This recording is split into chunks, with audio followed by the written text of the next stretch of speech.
How to verify Gmail account without your old phone. If you don't have access to your old phone, you can still verify your Gmail account using alternative methods. 1. Use recovery email. Go to the Google account recovery page, visit the link given below. Enter your Gmail address.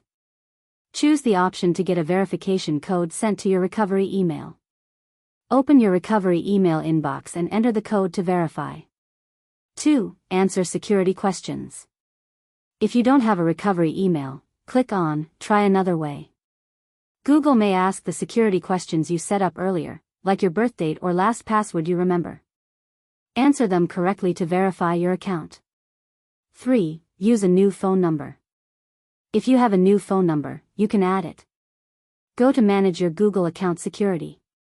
Under Ways we can verify it's you, add your new number. Google will send a code to your new phone for verification.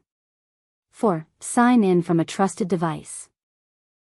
If you've previously signed into Gmail on a computer or phone, try signing in from the same device and location. Google may recognize it and let you verify without the old phone.